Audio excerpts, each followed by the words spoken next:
BTS's return with their fifth studio album ARIRANG was expected to be a definitive statement for the post-military era, a moment where a global group reasserts its dominance after a long hiatus.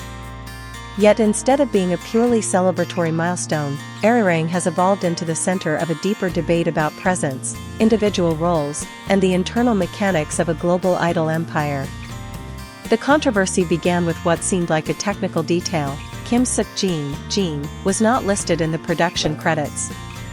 In an industry where every line of credit signifies creative authority, his absence was not perceived as minor, it was interpreted as a signal of internal imbalance. For ARMY, this is no longer just about one member, but a broader question: can BTS still be considered fully BTS if one piece is excluded from the creative process? During the group's livestream on March 20th, where all 7 members appeared together, the narrative became even more layered. Kim Namjoon, RM, addressed the issue directly. He openly expressed regret, emphasizing that each member brings a unique color, and without Jin, a crucial shade was missing. This was not merely a diplomatic response, it was an implicit acknowledgement that ARIRANG never reached a state of absolute completeness. According to Kim Taehyung, V, and RM, the reason lies in a combination of health concerns and scheduling conflicts. After completing his military service, Jin immediately resumed solo activities and embarked on his own tour.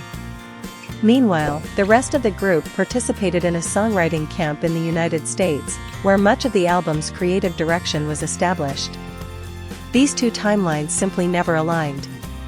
And in the K-pop industry, where strict deadlines dictate production, waiting is often a systemic limitation rather than a personal choice. What elevates this situation beyond a backstage issue is the emotional layer.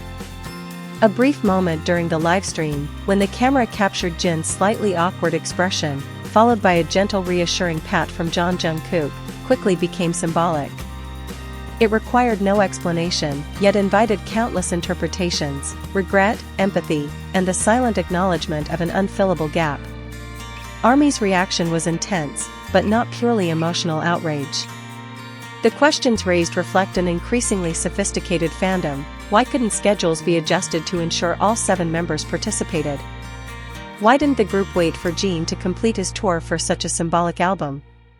More importantly, is the current management system prioritizing efficiency over internal balance? However, a deeper reading reveals a more complex reality. BTS has entered a phase where full 7-member alignment is no longer operationally guaranteed. As each member now sustains a significant solo career, synchronization is not just a scheduling issue, it is a strategic challenge. In that context, Jin's absence from the credits is not merely the result of overlapping commitments, but a signal of an evolving structure. Notably, despite not participating directly in production, Jin's role was still recognized by the members. Park Ji-min described him as the glue of the group, a contribution that cannot be quantified through credits. Here lies a paradox: while the system acknowledges tangible output, the emotional and relational value that sustains a group exists outside any formal recognition. By the time Jin arrived in the United States, most of ARIRANG had already been completed. This was not simply a missed opportunity, it highlighted the relentless pace at which a global act like BTS operates. And from this emerges an even larger question: in an era where BTS is no longer bound to a single unified schedule, does the concept of a full comeback need to be redefined? Ultimately, ARIRANG is more than an album. It is a case study in how a legendary group confronts its own evolution.